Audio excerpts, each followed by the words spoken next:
presented by माँ Kankali music Madhubani. आगे छौरा छोरी के एगो बहुत बढ़िया गाना सुना रे, बढ़िया गाना सुना। हाँ बाबा लो सुनो, संजीव के बहुत बढ़िया गाना आयल छे, लो सुनो। Music by Robin Imraj. DJ Tara, DJ Tara, DJ Tara, Madhopur, Madhopur. हाँ हाँ हाँ, गाछी बुला के अपन ओढ़नी बिछा के, गाछी बुला के अपन ओढ़नी बिछा के दे छे सबके समान। ई छौरी ऊ छौरी, ई छौरी ऊ छौरी, ई छौरी ऊ छौरी रे, ई छौरी ऊ छौरी। DJ Tara, DJ Tara, Madhopur, Madhopur.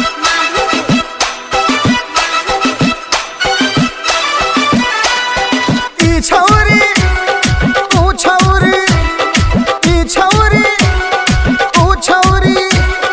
गोरे गोरे गाल वाली हिरनी के चाल वाली चीज छोड़ी बड़ी जबरदस्त लगै छै। हाथ में रुमाल वाली छोटकी फराक वाली हमर वाली माल इहुर दंग करै छै। गोरे गोरे गाल वाली हिरनी के चाल वाली चीज छोरी बड़ी जबरदस्त लगै छै। हाथ में रुमाल वाली छोटकी फराक वाली हमर वाली माल इहुर दंग करै छै। हाँ हाँ हाँ हाँ, कनखी दवा के सनकी उठा के, कनखी दवा के सनकी उठा के दै छै सबके समान। ई छौरी ऊ छौरी, ई छौरी ऊ छौरी, ई छौरी ऊ छौरी रे, ई छौरी ऊ छौरी। DJ Tara, DJ Tara, Madhopur, Madhopur.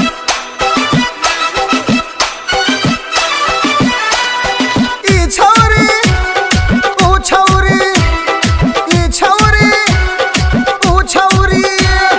फर्जी मोबाइल दलियो जियो के सिम छौरी हमरा के छोड़ के ला दोसर के पसीन। पढ़ाई में गोबर छे घूमे बाजार छौरी अपना के बुझै छे सबसे हसीन। फर्जी मोबाइल दलियो जियो के सिम छौरी हमरा के छोड़ के ला दोसर के पसीन।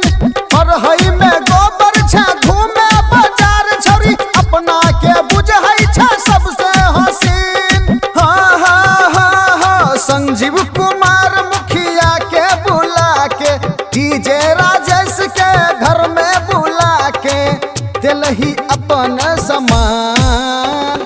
ई छौरी ऊ छौरी, ई छौरी ऊ छौरी, ई छौरी ऊ छौरी रे, ई छौरी ऊ छौरी।